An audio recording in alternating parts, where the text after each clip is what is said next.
살아있을 때도 별 볼 일 없더니 가는 길도 초라하네. 장례식장 입구에 들어선 시어머니 박명자는 줄지어 선 화환들을 훑어보며 그렇게 말했어요. 조문객 몇 명이 고개를 돌렸습니다. 하지만 박명자는 아랑곳하지 않았어요. 오히려 발끝으로 화환 하나를 툭 밀어 넘어뜨렸습니다. 며느리 이수진이 황급히 달려들며 화환을 붙잡았어요. 장례식장 직원이 놀라 뛰어왔고 빈소 앞 공기가 순식간에 얼어붙었습니다. 수진은 화환을 다시 세우면서도 아무 말도 하지 못했어요. 그저 손이 떨렸습니다. 평생 시장에서 생선이나 팔던 사람이 무슨 이런 대접을 받아. 박명자는 그 말을 남긴 채 빈소 안으로 들어갔어요. 수진은 제자리에 서 있었습니다. 넘어진 화환 리본에 찍힌 이름 석자를 멍하니 바라보면서 그런데 그로부터 불과 10여 분 뒤 빈소 안 분위기가 달라지기 시작했습니다. 시장 생선가게, 아줌마의 장례식에 아무도 예상하지 못한 사람들이 찾아오고 있었습니다. 이 장례식장에 찾아온 사람들은 대체 누구였을까요? 오늘의 이야기는 평생 시장 생선가게를 지키며 살아온 어머니의 장례식장에서 모욕적인 말이 오가고 딸 수진이 어머니가 남긴 뜻밖의 흔적을 따라가게 되는 이야기입니다. 이야기 시작 전에 구독과 좋아요로 함께 해주시면 큰 힘이 됩니다. 오늘은 어디에서 듣고 계신가요? 댓글로 남겨주세요. 오늘도 마음 편안한 시간 되시길 바라겠습니다. 그럼 오늘의 이야기 시작하겠습니다. 정영숙의 하루는 새벽 3시 반에 시작됐어요. 알람 소리도 없었습니다. 눈을 뜨는 것도 이부자리를 걷어내는 것도 십수년을 반복해온 일이라 몸이 먼저 움직였어요. 세면대 앞에 서서 찬물로 얼굴을 씻는 동안 유리창 밖은 아직 먹빛이었습니다. 바람이 유리를 두드리는 소리만 조용히 들렸어요. 장화를 신고 문을 나서는 순간 시장 쪽에서 익숙한 비린 냄새가 몰려왔습니다. 새벽 수산시장 특유의 냄새였어요. 화로 수조물이 넘치는 소리, 얼음을 가득 실은 수레가 바닥을 긁는 소리. 영숙은 그 소리들 사이를 익숙하게 걸어 들어갔습니다. 경매장은 이미 사람들로 북적였어요. 영숙 씨, 오늘도 일찍 왔네. 옆 가게 박 씨가 손을 들어 보였습니다. 일찍 와야 좋은 거 잡죠. 영숙은 짧게 웃으며 고개를 끄덕이고 자리를 잡았어요. 경매사의 목소리가 울리기 시작했고 영숙은 원하는 생선에 눈을 고정시킨 채 조용히 손을 들었습니다. 고등어, 갈치, 조기.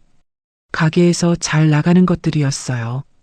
오래 해온 일이라 어느 것이 신선한지, 어느 상자가 속에 눈이 맑은지 멀리서도 대충 알아볼 수 있었습니다.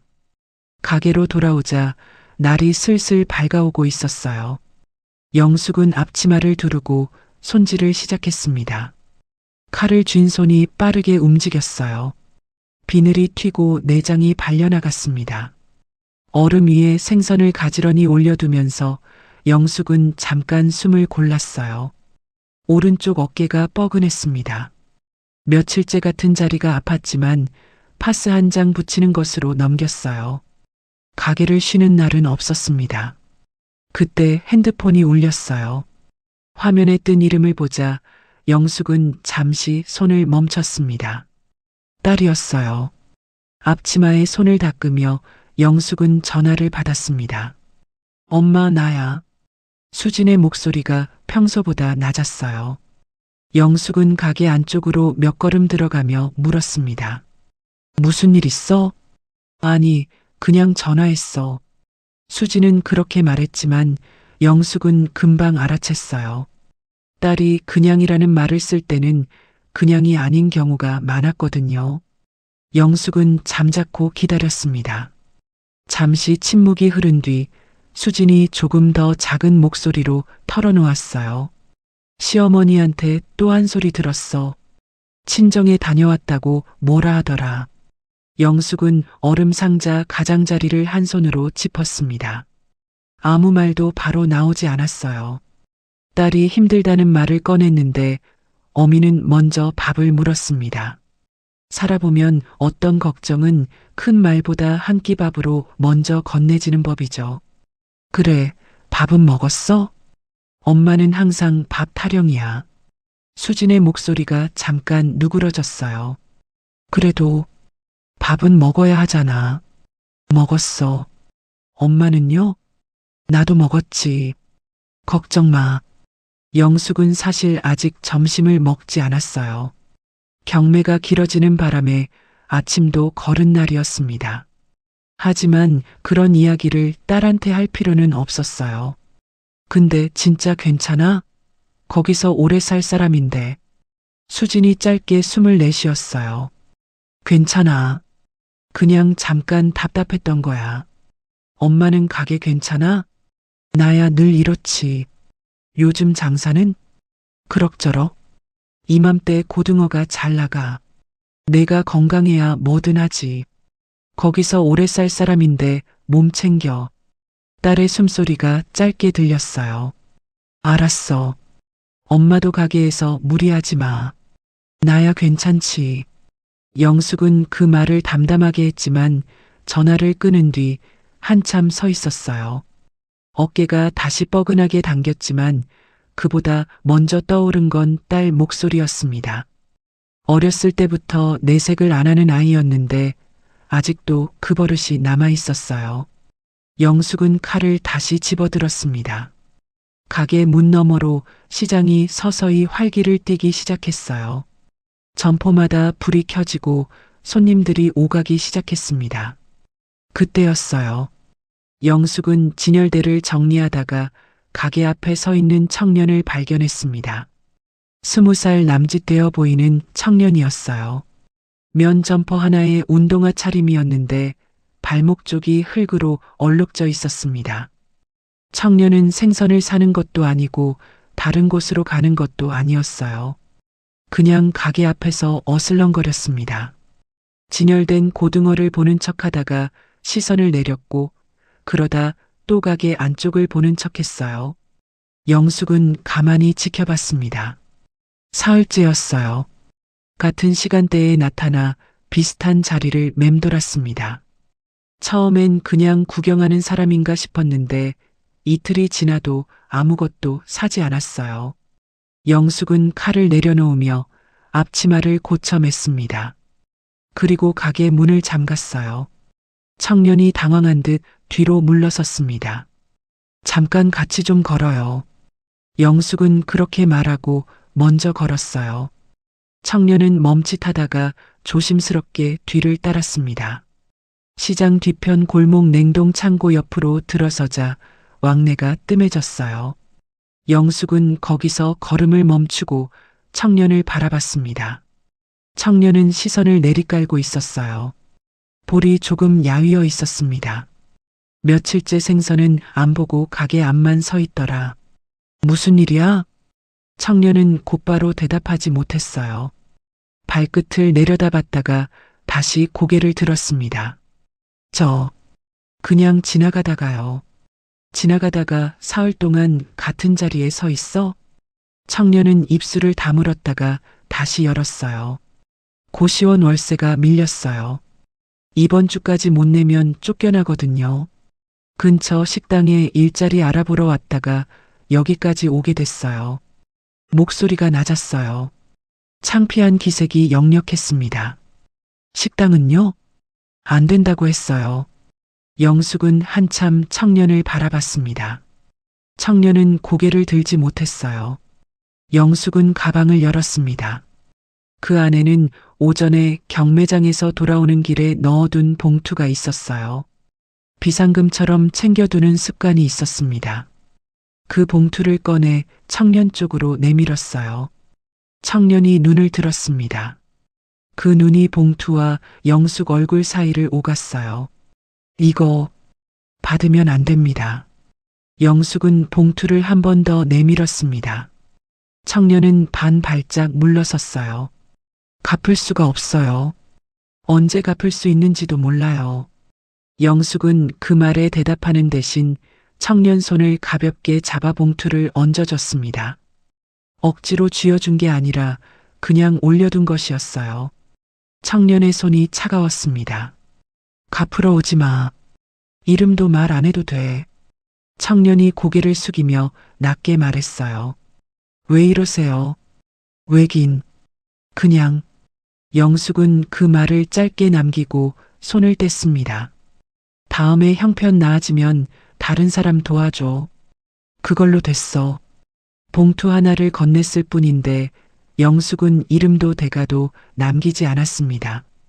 그런 사람일수록 자기 몫은 늘 맨 뒤로 미루는 법인지도 모릅니다. 청년은 한동안 봉투를 바라봤어요. 고개를 드는데 시간이 걸렸습니다. 눈이 조금 붉었어요. 아무 말도 하지 못했습니다. 영숙은 더 서 있지 않고 골목을 나왔어요. 뒤를 돌아보지 않았습니다. 가게로 돌아오는 길에 찬바람이 얼굴을 스쳤어요. 들어서자마자 잠가둔 문을 다시 열었어요. 손님 한 명이 이미 기다리고 있었습니다. 영숙은 인사를 건네고 다시 자리를 잡았어요. 칼을 집어들었는데 그새 손이 조금 떨렸습니다. 나이가 들수록 찬바람이 영 좋지 않았어요. 점심 무렵 영숙은 계산기를 두드리며 장부를 정리했습니다.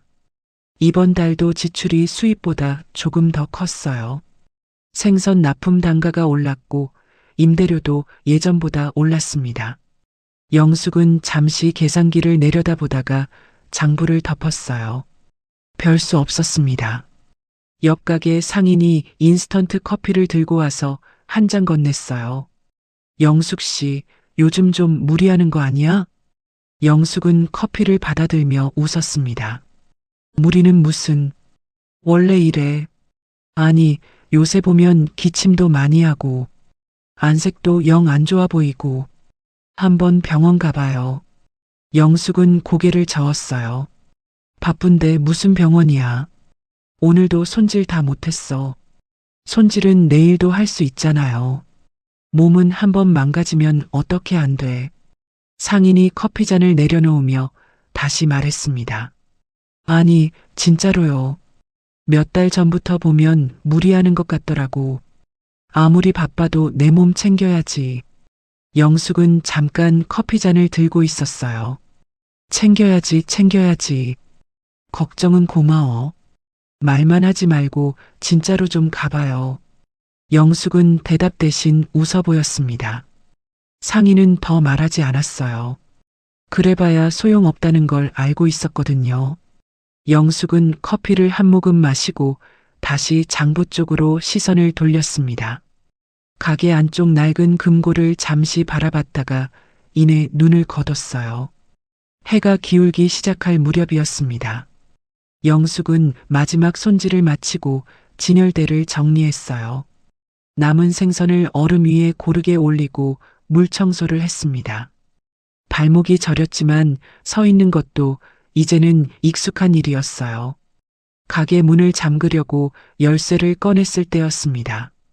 손에서 열쇠가 떨어졌어요. 줍지 못했습니다.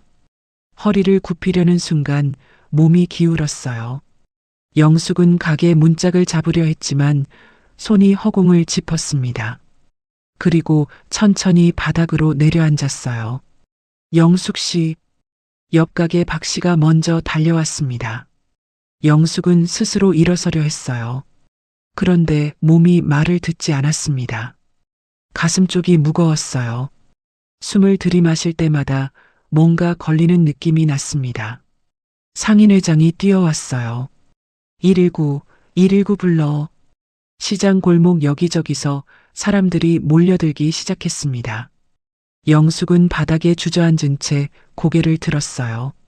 시선이 흐려졌습니다. 오래 봐 온 가게 간판이 시야 안에 들어왔어요. 오랫동안 달아둔 낡은 간판이었습니다. 페인트 글씨가 희미해진 지는 꽤 됐지만 아직도 그 자리를 지키고 있었어요. 영숙은 입을 열었습니다.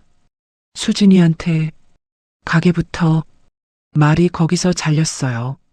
응급차 사이렌 소리가 시장 골목 안으로 파고들었습니다. 상인들이 길을 터줬고 들것이 들어왔어요. 영숙은 그 위에 실리면서도 간판 쪽으로 시선을 고정하고 있었습니다. 뭔가 더 말하려는 것 같았어요.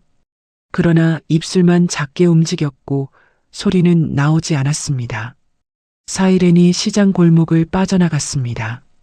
남은 사람들은 한동안 아무도 움직이지 못했어요. 바닥에 떨어진 열쇠만 덩그러니 남아 있었습니다. 그 열쇠는 가게 문만 여는 물건은 아니었을 겁니다.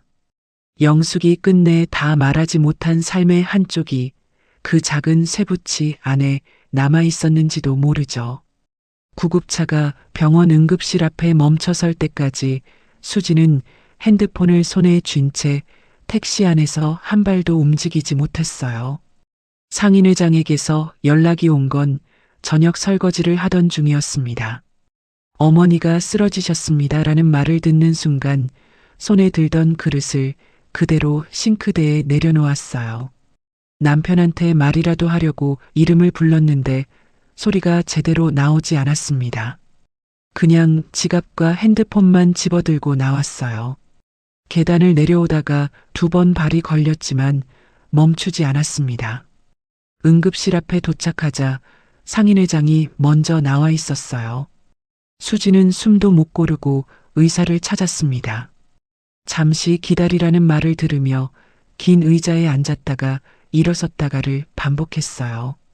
복도 형광등 불빛이 유난히 희게 보였습니다. 얼마 후 의사가 나왔어요.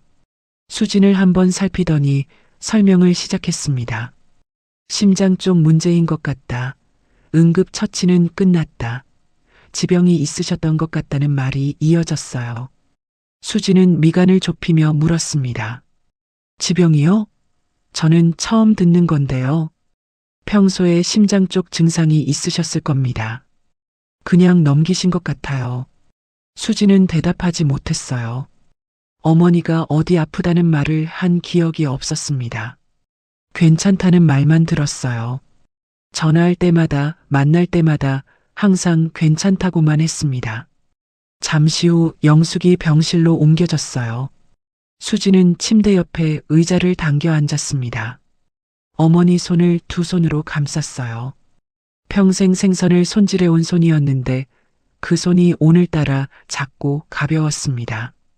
마디마디 굳어 있었고 손등 곳곳에 검버섯이 올라와 있었어요. 수지는 그 손을 바라보다가 고개를 들지 못했습니다. 평생 남의 밥상에 올릴 생선을 만지던 손이었습니다.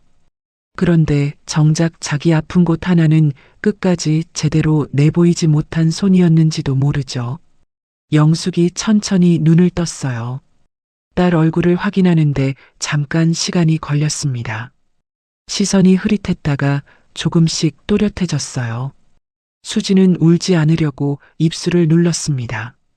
왜 아프다고 안 했어? 몸이 이러면 말을 해야지. 영숙은 대답하지 않았어요.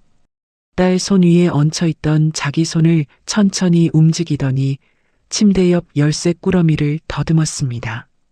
수지는 그걸 집어 어머니 손에 올려줬어요. 영숙은 꾸러미를 한번 더듬더니 작은 열쇠 하나를 빼서 수진 손 안에 쥐어줬습니다. 가게 서랍 말고 안쪽 금고. 목소리가 작았어요. 말 한마디에 힘이 많이 들어가는 것 같았습니다. 수지는 열쇠를 들여다보며 물었어요. 이게 뭐야? 금고는 무슨 금고? 영숙은 잠시 눈을 감았다가 다시 떴습니다. 숨을 고른 뒤에 조용히 말했어요. 가게. 바로 정리하지 마라. 수지는 손을 꽉 쥐며 고개를 저었습니다. 그런 소리 하지 마. 금방 나와서 직접 가게 열 거야. 영숙은 딸 말을 끊었어요. 평소에 없던 일이었습니다. 항상 딸 말을 들어주는 쪽이었는데 이번에는 달랐어요. 약속해. 수지는 어머니 얼굴을 바라봤습니다. 어머니 눈빛이 평소와 달랐어요. 부탁하는 눈이 아니었습니다. 꼭 들어달라는 눈이었어요. 수진은 한참 있다가 고개를 끄덕였습니다. 말이 나오지 않아서 그냥 끄덕이는 것으로 대신했어요. 영숙은 그걸 확인하고 눈을 감았습니다. 그날 밤 박명자가 병원으로 왔어요. 검은 재킷을 입은 채 응급실 쪽을 지나 복도로 들어섰습니다. 상인회장이 먼저 자리에서 일어나 인사했지만 박명자는 시선도 주지 않았어요. 수진아. 수진이 복도 의자에서 일어나 다가갔습니다. 박명자는 영숙이 누워있는 병실 쪽을 한번 흘끗 봤어요. 얼마나 더 있어야 해? 아직 상태를 봐야 한대요. 집안 행사가 이번 주 토요일이잖아. 그건 알고 있지? 수진은 대답하지 않았습니다. 지금 그 이야기가 나올 줄은 몰랐어요. 어머니 상태가 어떤지 모르는 상황이에요. 그러니까 언제까지 있어야 하는지 묻는 거잖아. 무작정 붙어 있으면 되는 건 아니지. 상인회장이 옆에서 자리를 지키며 조용히 듣고 있었습니다. 박명자는 열쇠를 들고 있는 수진의 손을 잠깐 내려다봤어요. 그러더니 고개를 돌려 낮게 말했습니다. 시장에서 생선 장사하던 사람이면 살 만큼 산 거지. 상인회장의 얼굴이 굳었어요. 수진은 자리에서 일어섰습니다. 어머니 앞에서 그런 말씀은 하지 마세요. 박명자는 눈썹을 올리며 수진을 봤어요. 뭐, 내가 틀린 말했어? 지금 상태를 봐야 한다고요. 아직 어떻게 될지도 모르는데. 그러니까 얼마나 더 있어야 하냐고. 우리 집 행사는 어쩌려고. 저는 지금 그게 중요한 게 아니에요. 박명자는 목소리를 낮췄어요. 이수진, 넌 우리 집 며느리야. 친정이 아무리 급해도 본분이 있지. 어머니가 쓰러지셨는데 본분이라는 말이 먼저 나와요? 뭐가 잘못됐어? 며느리는 시집일이 먼저여야지. 수진은 숨을 들이쉬었습니다. 말이 더 나오지 않았어요. 시장 가게 한다고 평생 고생한 사람인 건 알아. 근데 그게 다잖아. 거기서 더 뭘 바래. 상인회장이 자리에서 천천히 일어났습니다. 박 사모님. 조용한 목소리였어요. 영숙 씨 이야기는 모르면 모른다고 하시는 게 나을 것 같습니다. 조용히 일어난 상인회장의 한마디는 그 자리에 있던 누구보다 영숙의 세월을 오래 봐 온 사람의 말이었을 겁니다. 박명자는 상인회장을 한번 쳐다봤다가 입술을 다물었어요. 그러더니 아무 말도 않고 복도를 나가버렸습니다. 뒤를 돌아보지 않았어요. 수지는 한동안 그 자리에 서 있었어요. 결국 복도 끝 창문 쪽으로 걸어갔습니다. 의자에 앉아 창밖을 바라봤어요. 밖은 이미 어두웠습니다. 주차장 불빛만 희미하게 들어왔어요. 어릴 때 생각이 났어요. 새벽에 눈을 뜨면 항상 어머니 등이 먼저 보였습니다. 따뜻한 포대기 안에서 어머니가 시장으로 걸어가는 소리를 들으며 다시 잠들었어요. 학교 준비물이 생겼을 때 말 못하고 며칠 끙끙거리다가 결국 털어놓으면 어머니는 그냥 다음 날 사줬습니다. 이것저것 물어보지 않고 그냥 사왔어요. 돈이 있는지 없는지 따지는 법도 없었습니다. 그게 그냥 당연한 일인 줄 알았어요. 상인회장이 다가와 옆자리에 앉았습니다. 한동안 아무 말이 없었어요. 수진도 먼저 말을 꺼내지 않았습니다. 잠시 후 상인회장이 조용히 입을 열었어요. 영숙 씨가 최근 몇 달 사이에 더 무리를 했어요. 쉬라고 해도 말을 안 들었고. 수진은 고개를 들었습니다. 누군가를 도와야 한다면서 일을 더 늘렸어요. 한 번 도운 게 아니더라고. 수진은 그 말이 이상하게 귀에 걸렸어요. 누굴 도왔다는 말씀이에요? 상인회장은 무릎 위에 손을 올린 채 잠시 침묵했습니다. 뭔가 말하려다가 멈추는 것 같았어요. 수진은 기다렸습니다. 제가 말씀드릴 수 있는 건 여기까지예요. 나머지는 수진 씨가 직접 알아봐야 해요. 그게 무슨 말씀이세요? 영숙 씨한테 한 약속이 있어요. 본인 입으로 직접 말하지 않겠다는 약속. 수지는 상인회장을 바라봤습니다. 표정이 진지했어요. 거짓말하는 눈이 아니었습니다. 하지만 아무리 봐도 더 말해줄 기색이 없었어요. 수지는 손에 쥔 열쇠를 내려다봤습니다. 가게 서랍 말고 안쪽 금고. 어머니가 그 말을 남긴 이유가 있을 것 같았어요. 하지만 지금은 그 이유를 물을 수 있는 사람이 없었습니다. 다음 날 새벽이었어요. 수지는 복도 의자에서 꾸벅꾸벅 졸다가 병실 쪽에서 들리는 소리에 눈을 떴습니다.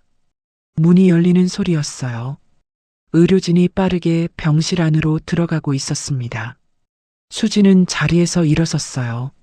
누군가 지나가면서 보호자분이시냐고 물었고 수지는 그렇다고 했습니다.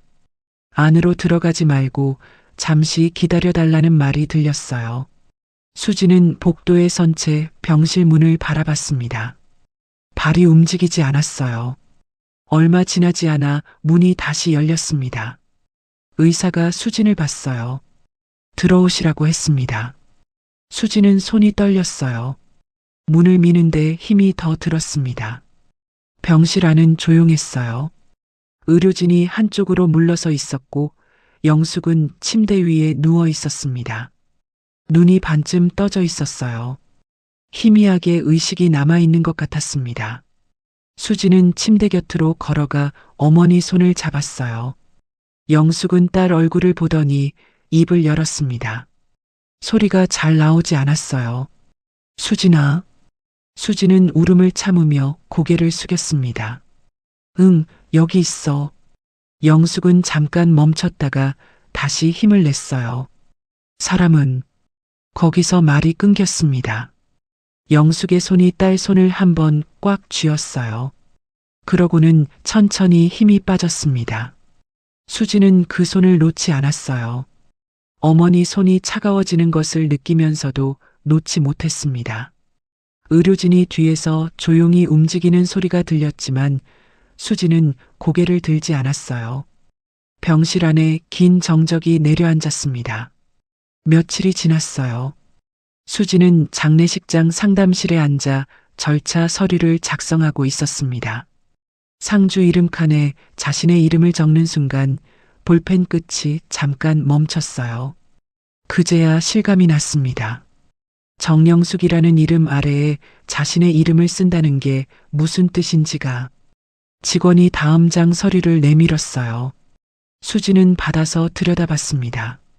글자가 잘 들어오지 않았어요. 한동안 같은 줄을 읽고 있었습니다. 그때 상인회장이 옆에 앉으며 봉투 하나를 조용히 내밀었어요. 영숙 씨가 혹시 무슨 일 생기면 전해달라고 했습니다. 수지는 봉투를 받아들었어요. 오래된 봉투였습니다. 봉투 겉면이 조금 눌린 것 보니 한동안 어딘가에 끼워져 있었던 것 같았어요. 안을 열어보니 메모 한 장이 나왔습니다. 필체가 어머니 것이었어요. 꼭꼭 눌러 쓴 어머니 특유의 필체였습니다. 가게를 정리하기 전에 꼭 확인해라. 그 아래에 번호 하나가 적혀 있었어요. 처음 보는 번호였습니다. 수지는 종이를 한참 바라봤어요. 가게 서랍 말고 안쪽 금고. 가게를 바로 정리하지 마라. 그리고 이 메모. 어머니가 무언가를 남기고 간 것이 분명했습니다. 하지만 그게 무엇인지 수지는 아직 알지 못했어요. 창밖으로 장례식장 화환 하나가 바람에 흔들리다가 멈췄습니다. 흔들리다 멈춘 화환처럼 수진 앞에도 아직 열어보지 못한 말들이 그대로 남아 있었습니다. 장례 첫날 밤, 빈소 안에는 시장 상인들이 번갈아 자리를 지켰어요. 국화향이 가득한 공간에 상인들은 말없이 앉아 있었고 수지는 영정사진 앞에서 조문객을 맞이하다가 문득 자신이 어디 있는지 잠깐 잊었습니다. 어머니 얼굴이 사진 속에 있는데 그 사진 앞에 서 있는 자신은 아직 어머니가 살아있던 어제와 크게 달라 보이지 않는 공간에 있었어요. 조문이 뜸해진 시간에 수지는 한쪽 자리에 앉았습니다. 그때 박명자가 다가왔어요. 긴 코트 차림으로 앉더니 주변을 훑어보다가 낮게 말했습니다. 장례 끝나면 가게는 바로 정리해야지. 수지는 대답하지 않았어요. 거기 오래 두면 임대료 나가잖아. 죽은 사람 가게가 뭐가 중요하다고 그냥 두고 있어. 아직 장례도 끝나지 않았어요. 수지는 그렇게 말했습니다. 목소리가 조금 낮아졌어요. 끝나고 나서 말하자는 거잖아. 미리 생각해둬야지. 어머니가 가게 정리하지 말라고 하셨어요. 박명자는 잠깐 수진을 봤어요. 죽기 전에 한 소리잖아. 의식도 없는 상태에서 한 말 그대로 다 들어줄 거야? 어머니 말이에요. 그래도 현실적으로 생각해야지. 빈 가게 임대료가 얼만데. 빨리 정리하고 팔면 돈이라도 나오잖아. 수지는 영정사진을 바라봤어요. 더 대꾸하고 싶지 않았습니다. 이 공간에서 이 이야기를 계속해야 한다는 게 싫었어요. 박명자는 수진이 대답하지 않자 한숨을 내쉬었습니다. 넌 왜 항상 친정 쪽 말이라면 꼭 그대로 해야 한다고 생각해? 이제 어머니도 안 계신데 뭘 더 지키려는 거야? 수지는 손 위에 놓인 작은 열쇠를 내려다봤어요. 아무 말도 하지 않았습니다. 대답 대신 내려다본 건 작은 열쇠였습니다. 사람은 가끔 말로 버티기보다 손안에 남은 부탁 하나를 먼저 붙드는 법이죠. 박명자는 수진이 반응이 없자 다른 자리로 옮겨 앉으며 아는 사람들과 이야기를 나눴습니다. 가게 서랍 말고 안쪽 금고. 어머니가 그 말을 남긴 이유가 있을 것 같은데 지금은 물어볼 사람이 없었습니다. 다음 날 아침이었어요. 수지는 조문객이 뜸한 틈을 이용해 장례식장을 잠시 빠져나왔습니다. 시장 쪽으로 걸어가는 동안 시장 골목에서 나는 소리가 점점 가까워졌어요. 생선 상자 부딪히는 소리, 얼음 나르는 소리, 흥정하는 목소리. 어릴 때부터 들어온 소리들이었습니다. 가게 앞에 서서 열쇠를 꺼내 자물쇠에 꽂았어요. 문이 열리자마자 비린내가 먼저 나왔습니다. 익숙한 냄새였어요. 수지는 잠깐 문 앞에 서 있었어요. 선뜻 들어가지지 않았습니다. 한 걸음 들어섰어요. 가게 안은 어머니가 나가기 직전 모습 그대로였습니다. 앞치마가 거리에 걸려 있었어요. 계산대 위에는 달력이 놓여 있었는데 날짜 한 칸에 동그라미가 쳐져 있었습니다. 어머니가 직접 표시한 날짜였어요. 손질에 쓰던 낡은 칼이 개수대 옆에 놓여 있었고 한쪽 구석에는 아직 얼음이 남아있는 수조가 있었습니다. 수지는 앞치마를 한번 만졌다가 손을 뗐어요. 뭔가를 정리해야 한다는 생각은 드는데 손이 움직이지 않았습니다. 어머니가 정리하지 말라고 했던 이유가 있을 것 같다는 생각이 자꾸 떠올랐어요. 그때 가게 문 쪽에서 기척이 났습니다. 50대쯤 되어 보이는 남성이 가게 앞에 서서 안을 들여다보고 있었어요. 수진이 눈이 마주치자 남성이 조심스럽게 들어왔습니다. 핸드폰을 꺼내 화면을 보여줬어요. 부고 문자였습니다. 따님이세요? 수진이 고개를 끄덕이자 남성은 고개를 숙였어요. 좋은 분이셨습니다. 수진은 감사하다고 했습니다. 어머니랑 아시는 분이세요? 남성은 잠깐 망설였어요. 예전에 좀 신세를 졌습니다. 자세한 얘기는 제 입으로 하기가 어렵네요. 수지는 더 묻지 않았습니다. 남성도 더 말하지 않았어요. 들고 온 과일 상자를 가게 한쪽에 내려놓았습니다. 이거 두고 가겠습니다. 그러고는 인사를 하고 나갔습니다. 수지는 과일 상자를 내려다봤어요. 뭔가 더 말하려 했던 것 같은데 그냥 가버렸습니다. 오후가 됐을 때 이번에는 시장 안쪽 상인이 찾아왔어요. 수진보다 나이가 많아 보이는 여성이었습니다. 가게 문 앞에서 한번 주저하더니 들어왔어요. 영숙 씨 딸이죠? 수진이 그렇다고 하자 여성은 잠시 가게 안을 둘러봤습니다. 영숙 씨한테 큰 빚이 있어요. 수지는 그 말에 고개를 들었어요. 어떤 빚이요? 그건 제 입으로 말하기가 어렵네요. 여성은 거기서 말을 끊었습니다. 더 이상 설명하지 않고 조의를 표한 뒤 나가버렸어요. 수지는 그 자리에 서 있었습니다. 아침에 왔던 남성도 방금 온 이 여성도 비슷한 태도였어요. 무언가를 알고 있는 것 같은데 말하지 않는다는 느낌이었습니다. 왜 사람들이 하나같이 같은 방식으로 행동하는지 이해가 안 됐어요. 수지는 가게 앞 계산대 의자에 앉아 잠시 생각했어요. 어머니가 누군가를 도왔다는 이야기는 상인회장에게서도 들었습니다. 하지만 자세한 이야기는 끝내 해주지 않았어요. 어머니와 한 약속이 있다고 했습니다. 해가 기울기 시작할 무렵 상인회장이 가게에 들어왔습니다. 수지는 자리에서 일어나 그를 마주봤어요. 회장님, 저한테 솔직히 말씀해 주세요. 상인회장은 가게 안을 한번 둘러봤어요. 다들 무슨 이야기를 숨기고 계신 거예요? 아침부터 오신 분들이 다 비슷한 말만 하고 가세요. 엄마한테 빚이 있다. 좋은 분이셨다. 그러면서 아무도 자세한 말은 안 해요. 상인회장은 바닥을 한번 내려다봤다가 고개를 들었습니다. 영숙 씨가 살아있을 때는 말하지 말라고 했어요. 이제 돌아가셨잖아요. 그러니까 말할 수 있는 거죠. 그러면 말씀해 주세요.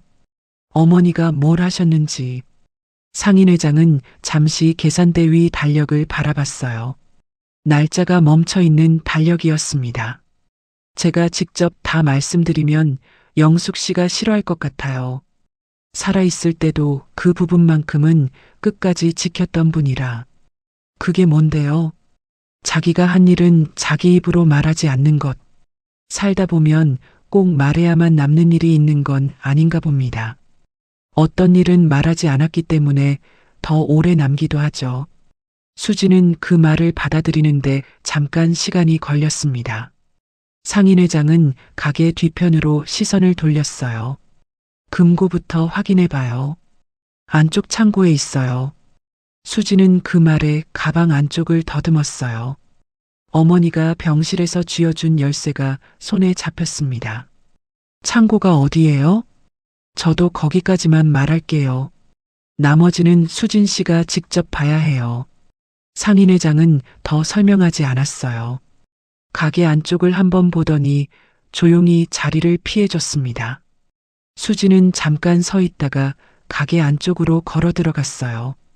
가게 뒤편으로 이어지는 좁은 통로를 지났습니다. 창고 문이 있었어요. 손잡이를 돌리자 문이 삐걱거리며 열렸습니다. 안은 어두웠어요. 낡은 상자들이 쌓여 있었고 한쪽에는 오래된 얼음통이 여러 개 놓여 있었습니다. 비린 냄새와 습기가 섞인 공기가 얼굴에 닿았어요. 수지는 안으로 들어가며 눈이 어둠에 익숙해지길 기다렸습니다. 상자들 사이를 지나자 벽 쪽에 낮은 벽장이 있었어요. 벽장 문을 열었더니 그 뒤편에 작은 철제 금고가 있었습니다. 무릎 높이쯤 되는 낡은 금고였어요. 오랫동안 그 자리에 있었던 것 같은 모양새였습니다. 수지는 열쇠를 꺼냈어요. 자물쇠에 넣으려 했는데 잘 들어가지 않았습니다. 방향이 맞지 않는 것 같았어요. 한 번 더 시도해 봤는데 역시 안 됐습니다. 수지는 숨을 한 번 골랐어요. 손이 조금 떨렸습니다. 열쇠를 다시 잡고 천천히 방향을 맞췄어요. 철컥하고 잠금 장치가 풀렸습니다. 금고 문을 당겼어요. 안에 통장 몇 건이 있었습니다. 오래된 봉투들도 있었어요. 수지는 손을 뻗어 봉투들을 꺼냈습니다. 그리고 맨 아래쪽에서 낡은 수첩 하나가 나왔어요. 표지가 달아 있었습니다. 오래 들고 다닌 흔적이 역력했어요. 수지는 수첩을 집어들었습니다. 첫 장을 넘기려다가 손이 멈췄어요. 어머니가 숨기고 싶었던 것일 수도 있다는 생각이 들었습니다. 그냥 덮어두는 것이 맞는지 잠깐 망설였어요. 하지만 어머니가 자신에게 이 열쇠를 건네준 이유가 있을 거라는 생각이 더 컸습니다. 수지는 수첩 첫 장을 넘겼어요. 그 순간 수첩 사이에 끼워져 있던 편지 한 장이 바닥으로 떨어졌습니다. 수지는 허리를 굽혀 집어들었어요. 편지지가 누렇게 바랬습니다. 오래된 것이었어요. 천천히 펼쳤습니다. 첫 줄에 짧은 문장이 적혀 있었어요. 정영숙 어머님께. 수진의 손이 멎었습니다. 어머니를 어머님이라고 부른 사람의 글이었어요. 누구의 글인지 알 수 없었습니다. 수지는 다음 줄로 시선을 내렸어요. 어머님 덕분에 대학을 졸업했습니다. 읽고 나서 한 번 더 읽었어요. 어머니가 누군가의 대학 졸업을 도왔다는 내용이었습니다. 수지는 그 문장을 이해하는데 잠깐 시간이 걸렸어요. 한 번도 들어본 적이 없는 이야기였기 때문이었습니다. 수지는 편지 끝까지 읽어 내려갔어요. 그리고 맨 아래 이름을 확인했습니다. 최동석. 처음 보는 이름이었어요. 수지는 편지를 들고 한동안 창고 안에 서 있었습니다. 어두운 공간에 혼자였어요. 바깥에서 시장 소리가 희미하게 들려왔습니다. 어머니가 이 편지를 여기 두고 갔다는 것은 이유가 있었을 거예요. 하지만 그게 무슨 이유인지, 이 이름이 누구인지 수지는 아직 아무것도 몰랐습니다. 손에 든 열쇠와 편지가 무거웠어요. 작은 열쇠 하나로 연 것은 낡은 금고였지만 수진이 마주한 건 어머니가 평생 조용히 접어둔 시간이었는지도 모릅니다. 수지는 한동안 창고 바닥에 쭈그리고 앉아 있었어요. 편지를 읽고 나서 금고 안을 다시 들여다봤습니다. 아직 꺼내지 않은 것들이 남아 있었어요. 봉투들이 가지런히 정리되어 있었습니다. 수지는 손을 뻗어 첫 번째 봉투를 집어들었어요. 봉투는 하나가 아니었습니다. 꺼낼수록 더 나왔어요. 10개를 넘겼습니다. 크기가 제각각인 봉투들이었는데 하나하나 입구를 열어보니 다 달랐어요. 어떤 봉투에는 짧은 감사 편지가 들어 있었고 어떤 봉투에는 대학 합격 통지서 사본이 있었습니다. 또 어떤 봉투에는 병원에서 퇴원했다는 짧은 메모가 있었어요. 내용은 달랐지만 공통점이 하나 있었습니다. 모두 정영숙에게 쓴 것이었어요. 수지는 봉투들을 무릎 위에 올려놓은 채 창고 안에 앉아 있었습니다. 생선가게 하나로 살아온 어머니가 이 사람들을 어떻게 도왔는지 계산이 맞지 않았어요. 가게를 운영하기도 빠듯한 살림이었습니다.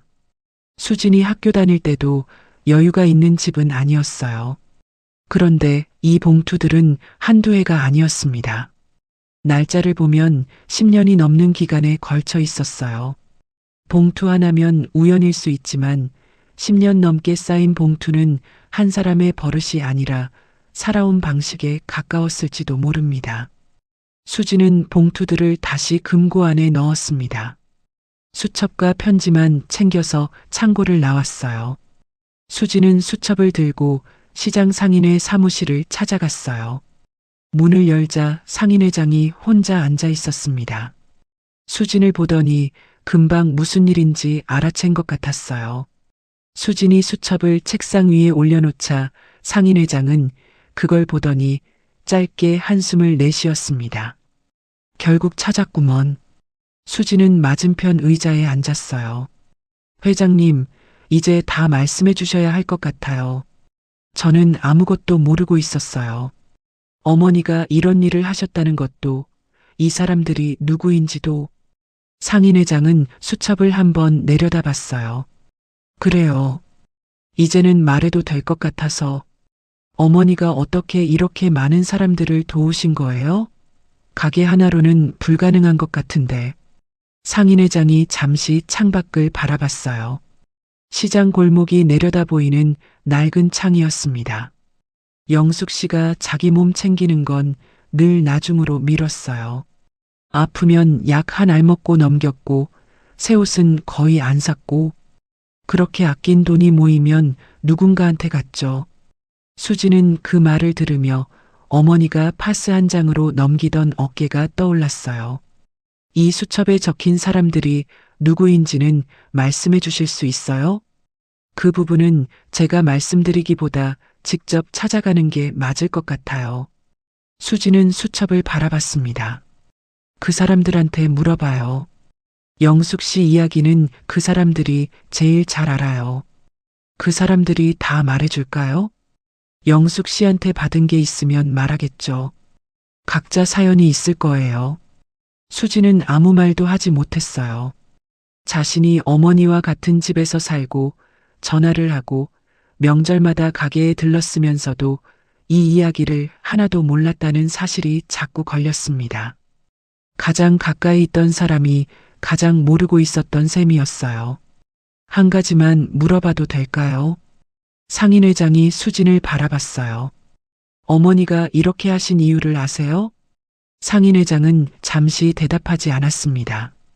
글쎄요. 영숙 씨한테 직접 물어본 적은 없어요. 물어보면 얼른 딴소리로 넘겼거든요. 그래도 짐작은 가시잖아요. 짐작이야 가죠. 상인회장은 창밖을 보며 조용히 말했어요. 자기가 힘들었을 때 아무도 안 도와줬던 것 같아요. 그래서 자기 손으로 직접 하려 했던 거 아닐까 싶어요. 근데 영숙 씨한테 그 이야기를 꺼내면 웃으면서 모른다고 했을 거예요. 수지는 그 말을 받아들이는데 잠깐 시간이 걸렸습니다.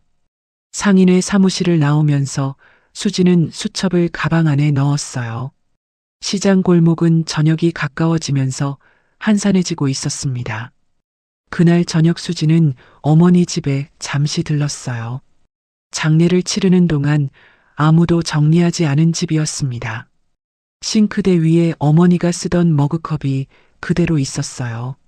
안방 문을 열자 이불이 개어져 있었습니다. 어머니가 직접 개어둔 이불이었어요. 수지는 안방 옷장을 열었습니다. 옷가지들이 정리되어 있었어요. 별것 없었습니다. 오래된 옷들이 대부분이었어요. 수지는 옷들을 한쪽으로 밀다가 맨 아래 서랍에서 두꺼운 것이 손에 잡혔습니다. 꺼내보니 낡은 사진첩이었어요. 수지는 바닥에 앉아 사진첩을 펼쳤습니다. 첫 페이지에는 어린아이 사진이 있었어요. 잠깐 들여다보다가 수지는 이게 자기 어릴 적 사진이 아니라는 걸 알아챘습니다. 모르는 아이였어요. 페이지를 넘겼습니다.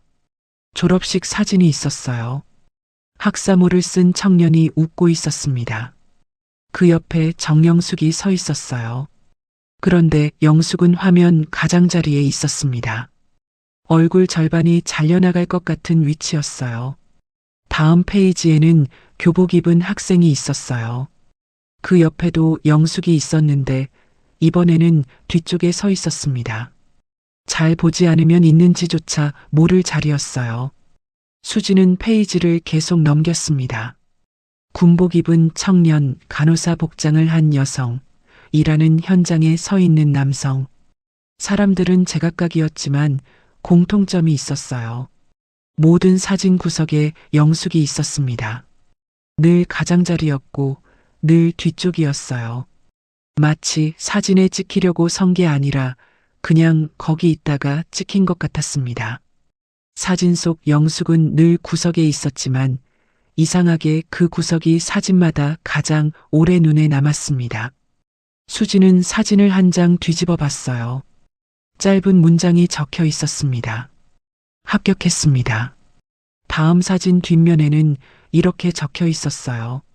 첫 월급 받았습니다. 또 다른 사진 뒷면에는 어머님 덕분입니다. 수지는 사진을 넘기는 손을 멈췄습니다.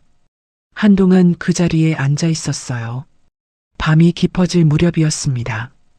현관에서 벨소리가 났어요. 수진이 문을 열자 박명자가 서 있었습니다. 코트를 입은 채였어요. 이 시간에 친정에 있어? 수지는 문을 더 열며 들어오라는 눈짓을 했습니다. 박명자가 들어오다가 수진이 앉아있던 자리를 봤어요.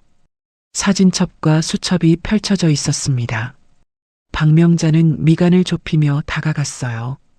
죽은 사람 물건 뒤져서 뭐가 나오겠다고 그러니? 수지는 수첩을 집어들며 말했어요. 엄마가 뭔가 숨겨둔 게 있어요. 박명자는 코웃음을 쳤습니다. 생선 장사가 뭘 숨겨. 괜히 이상한 기대하지 마. 이게 다 어머니가 도왔던 사람들 편지예요. 도왔다고? 생선가게 아줌마가 뭘 도와. 등록금도 내주고 생활비도 보내주고 수십 년 동안이에요. 박명자는 잠깐 수진을 봤습니다. 그게 사실이야? 수첩에 다 기록되어 있어요. 그러면 이 집에 돈이 어디 있어? 가게도 빠듯하게 운영했잖아. 자기 몸 안 챙기면서 하신 거죠. 박명자는 고개를 저었어요. 말이 안 되는 소리야. 누가 자기 형편도 안 되는데 남을 도와. 뭔가 이유가 있겠지. 아니면 자기 좋으려고 한 거거나. 수지는 그 말에 손이 멈췄습니다. 좋으려고요? 사람들한테 돈 주고 고맙다는 말 듣는 게 좋은 사람들이 있잖아. 그런 거 아니야? 수지는 수첩을 바라봤어요.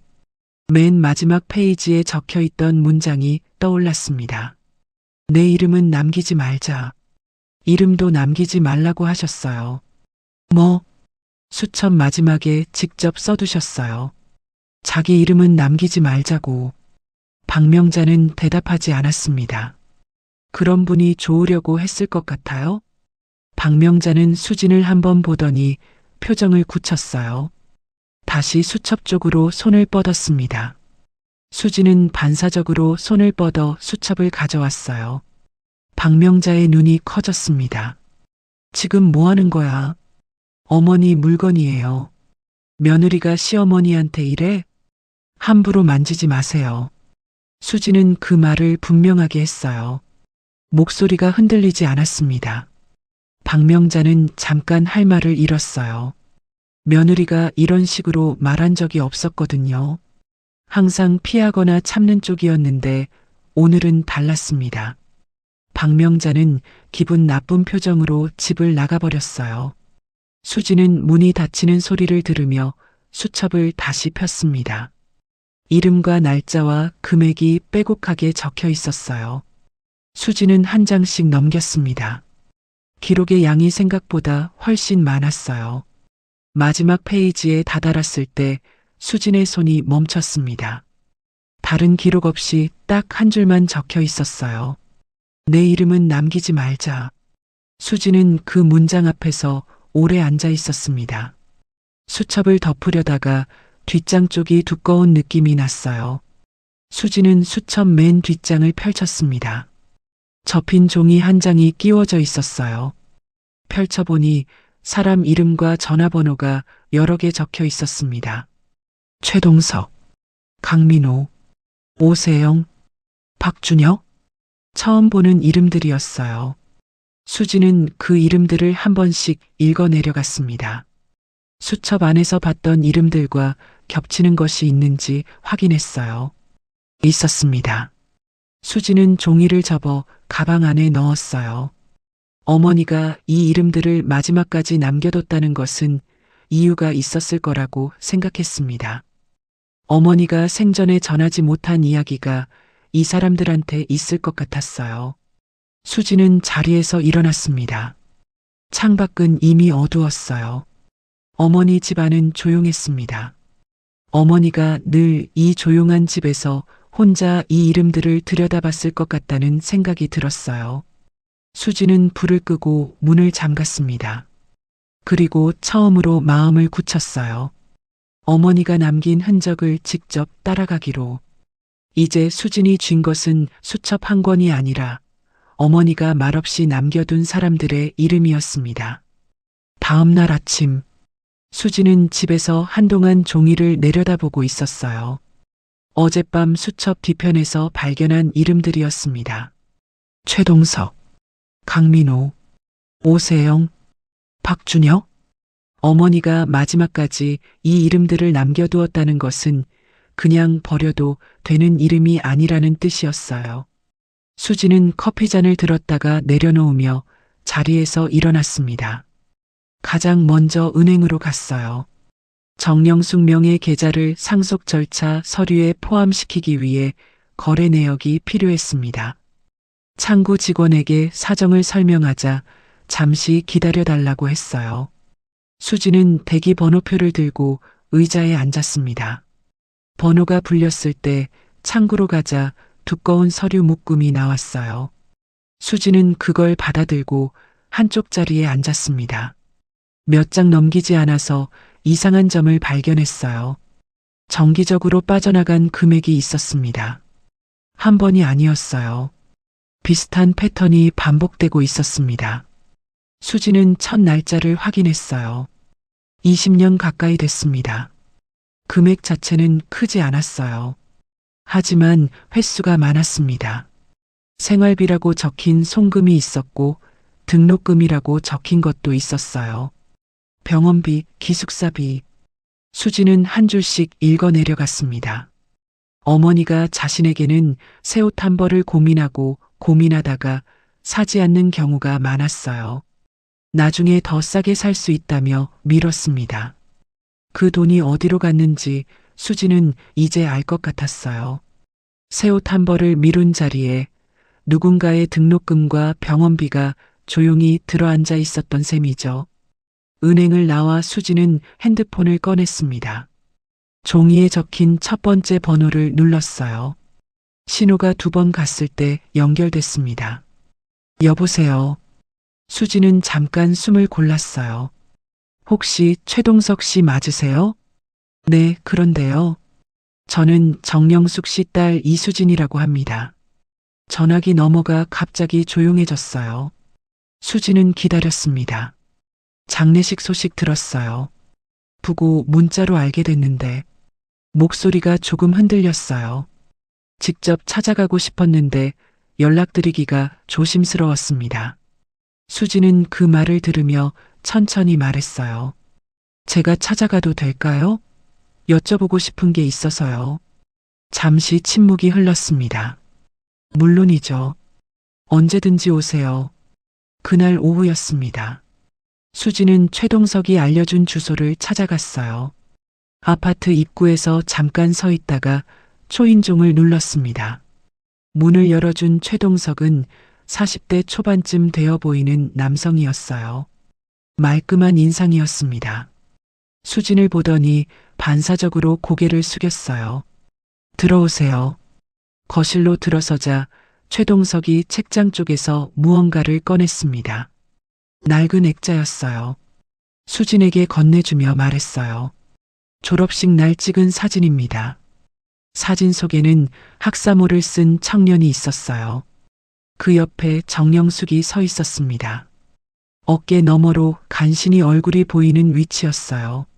수진이 사진첩에서 봤던 것과 똑같은 방식이었습니다. 최동석은 소파에 앉으며 이야기를 시작했어요. 아버지가 쓰러진 게 입학하고 2달째였다고 했습니다. 등록금을 낼 형편이 안 됐고 자퇴서를 내려고 학교에 갔다가 마음을 바꾸지 못하고 시장 쪽을 걸었다고 했어요. 그 자리에서 정영숙을 처음 만났다고 했습니다. 시장 쪽에서 그냥 앉아 있었는데 어머님이 먼저 말을 걸어오셨어요. 수지는 그 말에 얼굴이 굳었습니다. 뭐라고 하셨어요? 얼굴이 안 좋으면 밥부터 먹으라고 하셨어요. 수지는 잠깐 숨을 참았어요. 최동석은 낡은 서류 봉투 하나를 꺼냈습니다. 안에 종이들이 들어 있었어요. 등록금 영수증들이에요. 몇 년치가 있어요. 수지는 영수증을 받아들었습니다. 납부자 이름 칸이 비어 있었어요. 이름을 남기지 말라고 하셨어요. 제가 나중에 갚겠다고 해도 됐다고 하셨고요. 최동석은 봉투 안에서 편지 한 장을 꺼냈습니다. 이건 제가 졸업하고 나서 쓴 감사 편지예요. 돌려주시더라고요. 받으면 안 된다면서. 그러면서 뭐라고 하셨어요? 최동석은 잠깐 멈췄어요. 나중에 형편 좋아지면 다른 사람 도와주면 된다고 하셨어요. 영숙이 건넨 봉투는 한 사람 손에서 끝나는 돈이 아니라 다음 사람에게 건너가길 바란 마음이었는지도 모릅니다. 수지는 그 말을 듣고 고개를 숙였습니다. 일부에서 어머니가 골목에서 청년에게 봉투를 건네던 장면이 머릿속을 스쳤어요. 같은 말이었습니다. 평생 한 번도 바꾸지 않은 말이었어요. 수지는 잠깐 말이 나오지 않았어요. 그 말 들었을 때 어떠셨어요? 최동석은 손을 한번 무릎 위에 내려놓으며 잠시 생각했습니다. 솔직히 처음엔 이해를 못했어요. 나한테 갚지 말고 왜 다른 사람한테 도우라는 건지. 그런데 나중에 제가 누군가를 도왔을 때 알았어요. 어머님이 하신 것처럼 하게 되더라고요. 이름도 안 알리고 갚지 않아도 된다고. 수지는 최동석을 바라봤어요. 선생님이 되셨어요? 중학교 교사예요. 학생들한테 이 이야기를 직접 한 적은 없어요. 근데 어렵다는 아이들 보면 그냥 지나치기가 힘들더라고요. 집을 나오면서 수지는 강민호에게 전화를 걸었습니다.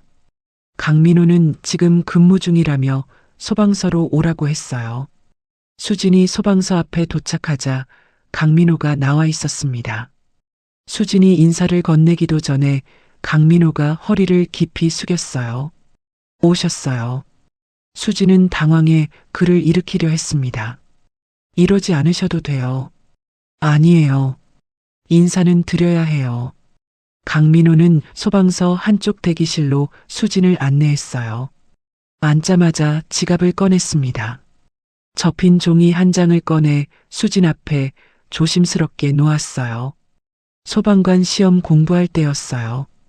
고시원 월세가 밀렸는데 시험까지 포기하려 했거든요. 그때 어머님이 몇 달 생활비를 보내주셨어요. 수지는 종이를 펼쳐봤습니다. 짧은 문장이 적혀 있었어요.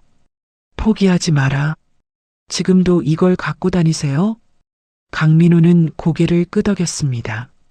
시험 볼 때마다 꺼내봤어요. 어렵다 싶을 때는 이걸 읽으면 버텨졌어요.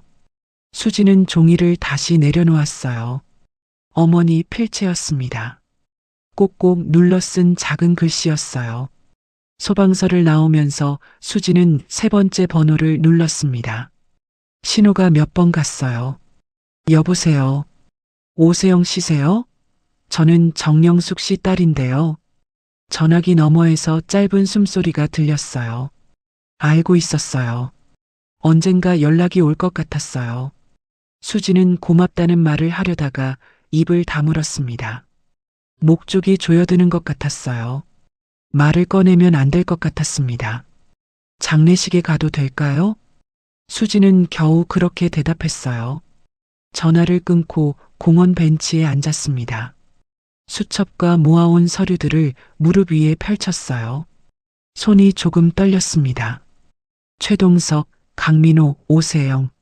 세 사람 모두 어머니가 보답을 거절했다는 이야기를 했어요. 돈을 갚겠다고 해도 감사 편지를 써도 다시 찾아와도 어머니는 같은 말을 했습니다.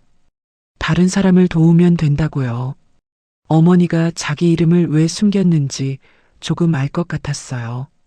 보답을 원하는 게 아니었던 거예요. 감사 인사를 듣기 위한 것도 아니었고요. 그러면 뭐가 남냐고 누군가 물어봤다면 어머니는 아마 아무것도 남지 않아도 된다고 했을 거예요. 핸드폰이 울렸습니다. 모르는 번호였어요. 받았더니 남자 목소리였습니다. 정영숙 씨 따님이신가요? 네. 저는 박준혁이라고 합니다. 뒤늦게 소식을 들었어요. 해외에 있었거든요. 목소리가 차분했어요. 하지만 그 아래 눌린 무언가가 있는 것 같았습니다. 장례식 소식을 들었다고요? 네. 귀국 비행기 바로 예약했어요. 수지는 조용히 물었습니다. 어머니를 아셨어요?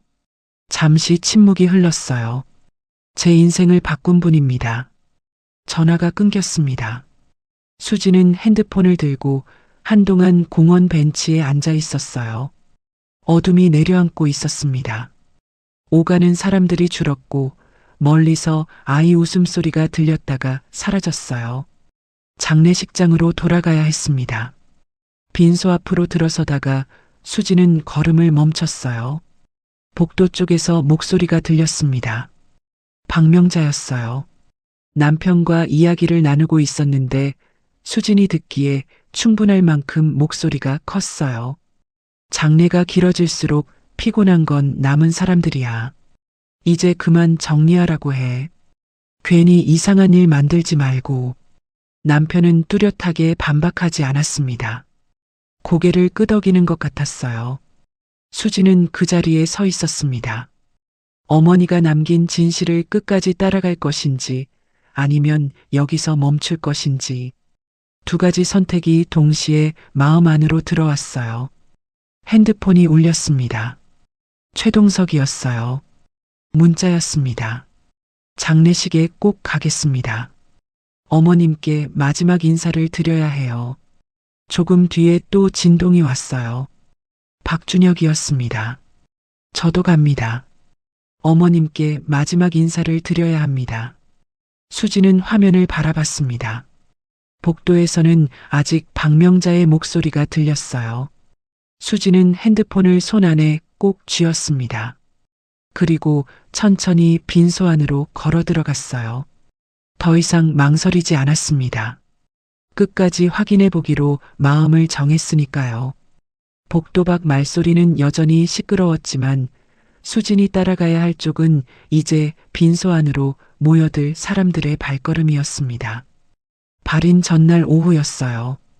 장례식장이 오전보다 훨씬 붐볐습니다. 수지는 조문객 방명록을 살피다가 낯선 이름들이 계속 늘어나는 것을 발견했어요. 처음에는 시장 상인들이 대부분이었는데 오후가 넘어가면서 달라졌습니다. 방명록에 낯선 직업들이 하나둘 늘어나는 건 영숙이 말하지 않고 지나온 세월이 이제 사람 이름으로 돌아오는 일이었는지도 모릅니다. 교사라고 적힌 사람, 소방관이라고 적힌 사람, 간호사라고 적힌 사람, 어머니와 어떤 관계인지 수진이 알 수 없는 이름들이었어요. 그 분위기가 불편했는지 박명자는 조문객들을 훑어보며 고개를 갸웃거렸습니다. 생선장사 장례식에 사람이 너무 많네. 일부러 들으라는 듯한 목소리였어요. 주변 조문객 몇 명이 슬그머니 시선을 피했지만 박명자는 계속했습니다. 다들 뭐 잘못 찾아온 거 아니야? 수지는 방명록을 들고 있던 손에 힘이 들어갔어요. 가까이에 있던 시장 상인이 수진을 한번 봤어요. 수지는 고개를 살짝 저었습니다. 지금 이 자리에서 말을 꺼내면 어머니 앞에서 싸우는 꼴이 될 것 같았어요. 그게 더 싫었습니다. 박명자는 수진의 반응이 없자 한 발짝 더 나아갔어요. 생선 장사가 어떻게 이런 사람을 알겠어. 직업이 뭐든 아무나 장례식에 오는 건 아닌데. 수지는 방명록을 조용히 내려놓았습니다. 고개를 들어 박명자를 바라봤어요. 조문 오신 분들한테 그런 말씀은 자제해 주세요. 박명자의 눈빛이 달라졌어요. 자제? 내가 틀린 말했어? 틀렸는지 안 틀렸는지는 오늘 지켜보시면 알게 될 것 같아요. 수지는 더 말하지 않고 자리를 옮겼습니다. 박명자는 잠깐 수진의 등을 바라보다가 혀를 찼어요. 그 순간이었습니다. 빈소문이 열렸어요. 검은 정장 차림의 남성이 들어섰습니다. 최동석이었어요. 그는 문 앞에서 잠깐 멈추더니 영정사진 쪽으로 걸어갔어요. 다른 조문객처럼 빠르게 절을 올리고 나오지 않았습니다. 영정사진 앞에 한참을 서 있었어요. 무슨 말을 하는 것 같기도 했지만 소리는 들리지 않았습니다. 그러고 나서 천천히 고개를 숙여 절을 올렸어요. 수진은 그를 맞이하러 다가갔습니다. 최동석은 수진을 보더니 봉투 하나를 건넸어요. 수진이 받아 열어보니 낡은 서류들이 있었습니다. 등록금 고지서였어요. 납부 영수증도 몇 장 있었습니다. 납부자 이름 칸은 비어 있었어요. 수지는 그게 누구인지 이미 알고 있었습니다. 최동석은 한쪽 자리에 앉으며 이야기를 꺼냈어요. 대학 입학하고 2달 만에 아버지가 쓰러지셨어요. 집에 돈이 없었어요. 자퇴서까지 썼는데 내지 못하고 있었고요. 그때 어머님을 처음 만났습니다. 주변에 앉아있던 조문객 몇 명이 귀를 기울이기 시작했어요. 최동석은 계속했습니다. 몇 년 동안 나누어서 등록금을 보내주셨어요. 이름도 밝히지 않으셨고요. 나중에 갚겠다고 하면 됐다고 하셨어요. 조문객들이 최동석 쪽으로 시선을 옮기기 시작했어요. 장례식장 안이 조금씩 조용해졌습니다. 박명자가 코웃음을 쳤어요. 등록금 좀 도와줬다고 뭐 대단한 사람이라도 된다는 거야? 살아생전 한 번도 그런 소리 못 들어봤는데. 최동석은 박명자 쪽으로 시선을 돌리지 않았어요. 자리에 앉아있던 조문객 하나가 박명자를 쳐다봤지만 말을 꺼내지는 않았습니다. 최동석이 가방 속에서 편지 한 장을 꺼냈어요. 졸업하고 나서 직접 쓴 감사 편지예요. 돌려주셨거든요. 이름이 없는 분한테 감사 편지를 쓴다고 했더니 필요 없다고 하시면서 수지는 편지를 받아 펼쳤어요. 손으로 꼭꼭 눌러 쓴 글이었습니다. 맨 마지막 줄에 눈이 멈췄어요. 다른 사람을 도우며 살겠습니다. 수지는 그 문장을 한 번 더 읽었습니다. 어머니가 골목에서 청년에게 봉투를 건네던 날, 그리고 최동석에게 남겼던 말과 같은 방향이었어요. 어머니는 그 말을 받은 사람이 또 다른 사람에게 같은 마음을 전하길 바랐던 거였습니다. 편지를 접는 손이 조금 떨렸어요. 박명자는 그 장면을 보며 다시 한번 입을 열었습니다. 그러니까 그게 다야? 편지 한 장이 증거야? 죽은 사람 좋게 포장하는 건 어느 장례식에서나 있는 일인데. 주변 공기가 변했어요. 조문객들이 박명자 쪽을 바라봤습니다. 하지만 아무도 먼저 말하지 않았어요.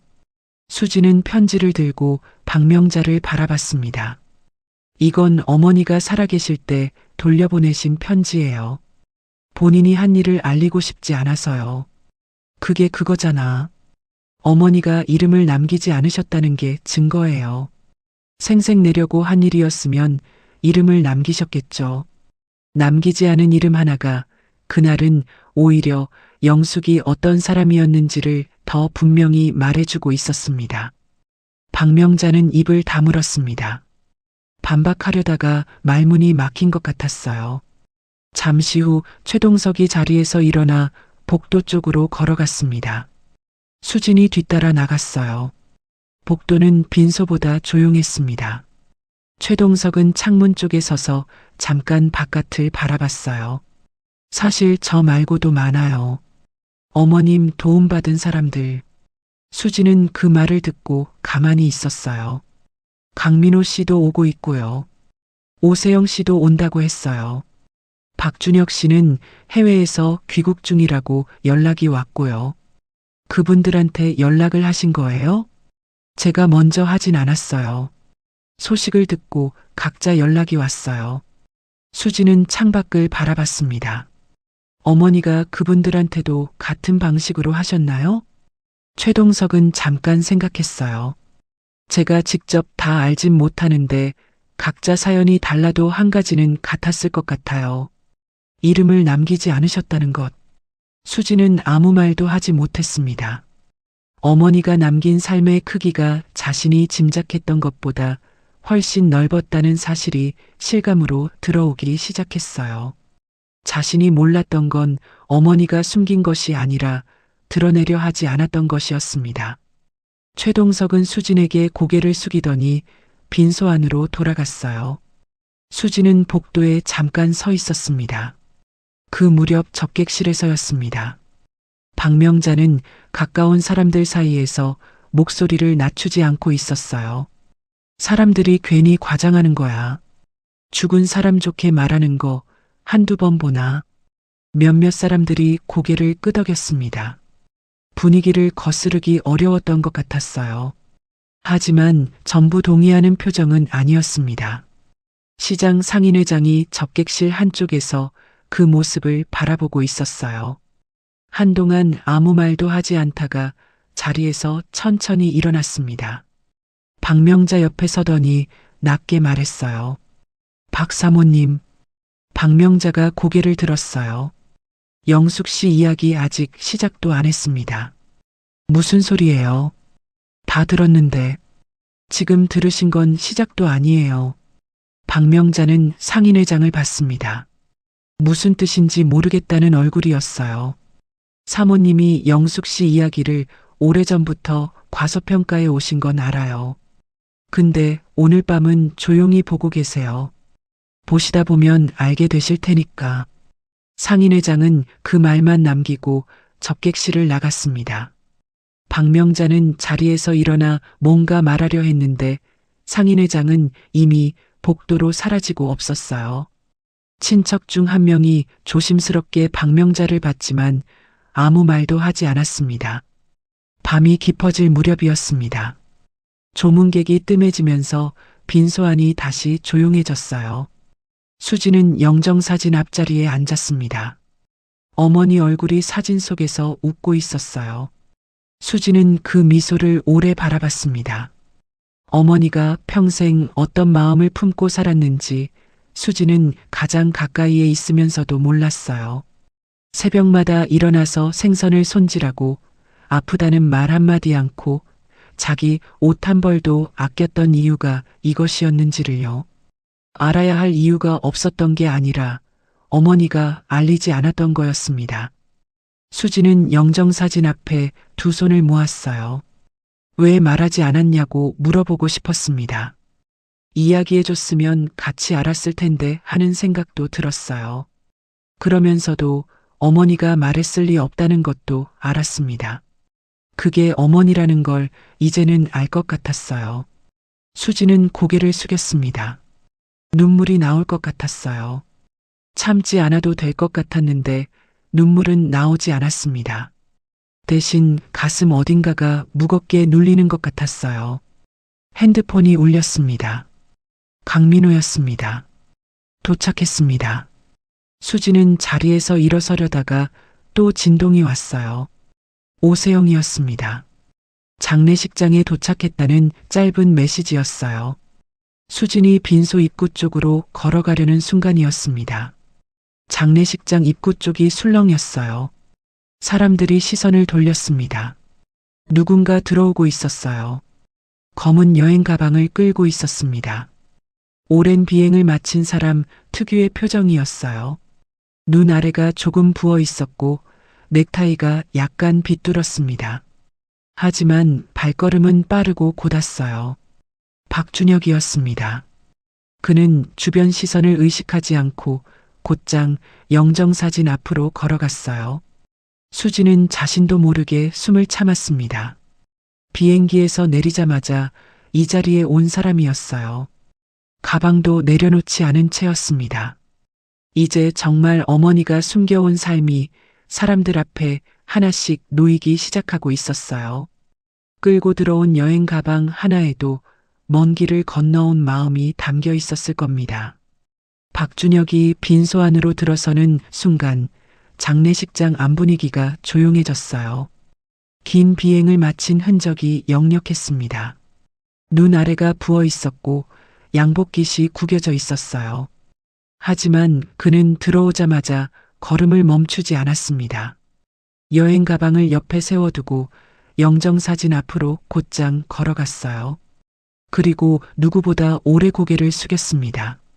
절 한 번으로 끝나지 않았어요. 천천히 일어섰다가 다시 한번 허리를 깊이 굽혔습니다. 주변 조문객들이 말없이 그 모습을 바라봤어요. 수진도 아무 말 없이 지켜봤습니다. 한참이 지나서 박준혁이 자리에서 일어나며 수진 쪽으로 몸을 돌렸어요. 늦어서 죄송합니다. 어머님 마지막 길은 꼭 와야 했습니다. 수진은 고개를 끄덕였어요. 말이 나오지 않았습니다. 박준혁은 영정사진을 다시 바라보다가 천천히 입을 열었어요. 제가 대학을 그만두려던 날이 있었습니다. 주변에 있던 사람들이 하나둘 귀를 기울이기 시작했습니다. 박준혁은 그쪽을 의식하지 않은 채 이야기를 이어갔어요. IMF 이후 집안 형편이 무너지면서 등록금을 낼 수 없게 됐다고 했습니다. 장학금도 소용이 없었고 학교를 포기하려고 마음을 굳혔던 날이었다고 했어요. 그때 정영숙을 만났다고 했습니다. 시장 골목에서 우연히 마주쳤을 뿐인데 어머니는 그를 그냥 지나치지 않았다고 했어요. 박준혁은 가방 속에서 오래된 편지 한 장을 꺼냈습니다. 수진이 받아 펼치자 끝줄에 익숙한 문장이 있었어요. 나중에 형편이 좋아지면 다른 사람을 도와라. 수진은 눈을 감았어요. 그 말이 이제는 어머니 목소리로 들리는 것 같았습니다. 같은 말을 여러 사람이 품고 왔다는 건 영숙의 한마디가 그 자리에서 끝난 말은 아니었다는 뜻일지도 모릅니다. 그 순간 강민호가 앞으로 걸어 나왔어요. 지갑 속에서 오랫동안 접혀 있던 종이 한 장을 꺼냈습니다. 반듯하게 접혀 있었지만 종이가 많이 낡아 있었어요. 접은 자리가 거의 닳아 있었습니다. 강민호는 종이를 들어 보이며 조용히 말했어요. 소방관 시험을 포기하려던 날 받은 메모입니다. 10수년 동안 지갑에 넣고 다녔어요. 종이 위에 적힌 건 단 5글자였습니다. 포기하지 마라. 오세영도 앞으로 나왔어요. 오래된 봉투 하나를 꺼냈습니다. 봉투 입구가 닳아 있었어요. 간호대학 다닐 때 실습비와 기숙사비가 너무 힘들었어요. 포기해야 할 것 같아서 학교에 말하러 가던 날 이 봉투를 받았어요. 오세영은 봉투 안에 있던 메모를 꺼냈습니다. 이름 대신 시장 생선가게 아주머니라고만 적혀 있었어요. 하지만 이 글씨를 저는 잊을 수가 없어요. 빈소 안조문객들 사이에서 조용한 웅성거림이 번지기 시작했어요. 그때 박명자가 입을 열었습니다. 그런 이야기야 얼마든지 꾸며낼 수 있는 거 아니에요? 장례식장 공기가 한순간 차가워졌어요. 수지는 숨을 멈췄습니다. 심장이 한 박자 늦게 뛰는 것 같았어요. 박명자는 더 밀어붙였습니다. 장례식장에서 죽은 사람 좋게 말하는 건 흔한 일이야. 그게 다 사실인지는 누가 알아? 조문객 한 명이 박명자 쪽으로 시선을 돌렸어요. 하지만 말하지 않았습니다. 영수증이 있다고 해도 그게 이분이 낸 거라는 증거가 어디 있어? 이번에는 아무도 물러서지 않았습니다. 최동석이 조용히 서류 봉투를 꺼냈어요. 등록금 납부 영수증이었습니다. 납부자 이름이 없는 영수증이었어요. 이름이 없는 이유가 있습니다. 어머님이 처음부터 이름을 남기지 말라고 하셨거든요. 강민호는 당시 주고받은 편지를 꺼냈어요. 날짜와 소인이 찍힌 편지였습니다. 그것을 조용히 박명자 앞에 내놓았어요. 날짜와 소인 다 있습니다. 오세영은 봉투를 꺼냈어요. 메모를 빼서 박명자 쪽으로 건넸습니다. 시장 생선가게 아주머니라고 적혀 있어요. 제가 당시 다니던 간호대 근처 시장은 하나밖에 없었어요. 박준혁은 수년 동안 보관해온 감사 편지를 꺼내 테이블 위에 올려놓았습니다. 제가 직접 쓴 편지예요. 돌려보내셨어요. 받으면 안 된다고 하시면서. 그리고 수진이 가방에서 수첩을 꺼냈어요. 수첩을 펼쳤습니다. 이름과 날짜와 금액이 빼곡하게 적혀 있었어요. 최동석, 강민호, 오세영, 박준혁. 그리고 그 밖에도 수많은 이름들이 적혀 있었습니다. 수지는 수첩을 들고 박명자를 바라봤어요.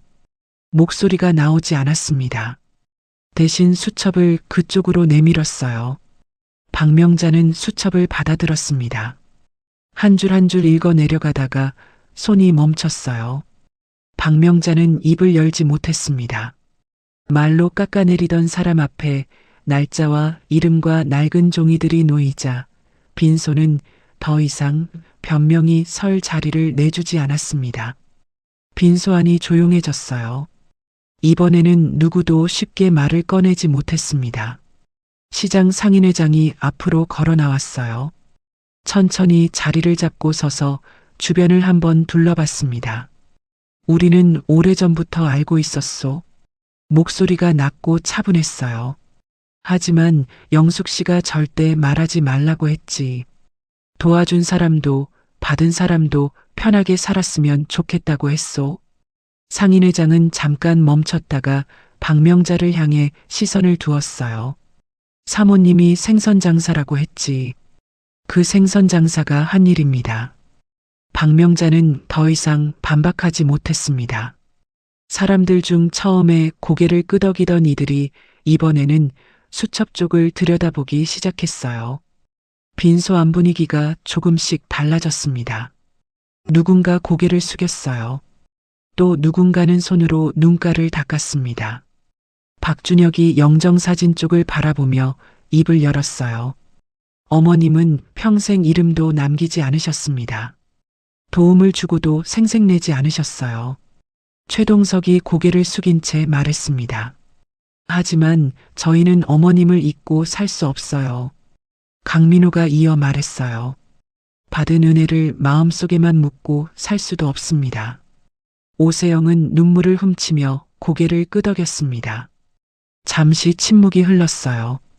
박준혁은 주변 사람들을 조용히 둘러보다가 다시 입을 열었습니다. 어머님 이름을 그냥 추억으로만 남길 수는 없을 것 같아요. 어머님 이름으로 장학회를 만들어 보겠습니다. 제가 먼저 힘을 보태겠어요. 장례식장 안이 다시 한번 조용해졌습니다. 최동석이 먼저 고개를 끄덕이며 말했어요. 저도 힘을 보태겠습니다. 강민호가 짧게 대답했습니다. 저도요. 오세영도 눈물을 훔치며 동의했어요. 말이 더 많이 필요하지 않았습니다. 누군가는 명함을 꺼내 건넸고 누군가는 연락처를 메모지에 적어 내밀었어요. 시장 상인회장이 자리에서 천천히 일어나며 영정사진 쪽을 바라봤습니다. 영숙 씨가 알면 웃겠네. 낮은 목소리였어요. 평생 숨기고 살았는데 결국 이렇게 들켰구먼. 그 말에 여기저기서 작은 웃음이 번졌습니다. 눈물을 훔치던 사람들도 잠깐 웃었어요. 눈물과 웃음이 뒤섞인 이상한 순간이었습니다. 수지는 영정사진 앞에 서 있었어요. 고개를 숙이려 했지만 숙이지 않았습니다. 참으려 했는데 참을 수가 없었어요. 눈앞이 흐릿해졌습니다. 어깨가 조금씩 흔들렸어요. 수지는 어머니 사진을 바라봤어요. 새벽 3시 반에 일어나서 장화를 신고 시장으로 나가던 어머니, 파스 한 장으로 어깨를 넘기던 어머니, 딸 전화를 받으면 항상 괜찮다고만 하던 어머니, 자기 이름은 남기지 말자고 수첩에 혼자 적어두던 어머니, 그 어머니가 얼마나 많은 사람을 살려왔는지 수지는 죽고 나서야 알았습니다. 수지는 고개를 숙였어요. 참으려 했지만 더 이상 참을 수가 없었습니다. 어깨가 움직이는 것을 막을 수 없었어요. 소리 없이 울었습니다. 주변에 사람들이 있다는 것을 알고 있었지만 고개를 들 수 없었어요. 평생 생선 가게를 지키며 살아온 어머니, 힘들게만 살아온 줄 알았던 어머니. 그런데 정작 자신이 몰랐던 것은 어머니의 가장 중요한 삶이었어요. 어머니가 남긴 것은 돈도 재산도 아니었습니다. 사람들이었어요. 그리고 지금 그 사람들이 이 자리에 모여 있었습니다. 수지는 고개를 들었어요. 눈이 붉었습니다. 어머니 사진을 다시 바라봤어요. 사진 속 어머니는 미소를 짓고 있었습니다. 수지는 그 표정이 오늘따라 다르게 보였어요. 예전에 봤을 때와 같은 사진인데 이제는 그 미소 뒤에 무엇이 있는지 조금 알 것 같았습니다. 그 모습을 바라보던 박명자는 자리를 지키고 있었지만 더 이상 아무 말도 하지 못했어요. 친척들도 박명자 쪽을 쳐다보지 않았습니다. 박명자는 한동안 수첩을 바라보다가 시선을 내렸어요. 어머니가 남긴 것은 생선가게가 아니었습니다. 사람을 살리는 마음이었어요. 그리고 수지는 처음으로 어머니가 왜 마지막까지 그 가게를 지키려 했는지 이해했습니다. 그 가게는 생선을 팔던 자리이기도 했지만 누군가가 다시 일어설 돈과 말을 조용히 건네던 자리였던 셈이죠. 발인 날 아침이었습니다. 조문객들이 다 빠진 빈소 안은 조용했습니다. 밤새 놓고 간 국화향이 공기 속에 남아 있었어요. 형광등 불빛 아래 영정사진 속 어머니는 살아생전과 다르지 않은 얼굴로 미소를 짓고 있었습니다. 수지는 사진 앞에 조용히 앉았어요. 지난 며칠이 지나가는 것처럼 스쳐 지나갔습니다. 어머니가 쓰러지던 날 병실에서 열쇠를 건네봤던 순간, 창고 안에서 금고를 열던 때, 사람들이 하나씩 장례식장으로 들어오던 어젯밤까지, 이제는 어머니가 어떤 삶을 살아왔는지 조금 알 것 같았습니다. 그러나 동시에 너무 늦게 알게 됐다는 생각도 들었어요. 가까이 있었다고 해서 다 아는 건 아니었나 봅니다. 어떤 사람의 하루는 떠난 뒤에야 비로소 제대로 보이기도 하죠. 어머니와 같이 있으면서도 몰랐던 것들이 이제야 하나씩 보이고 있었습니다.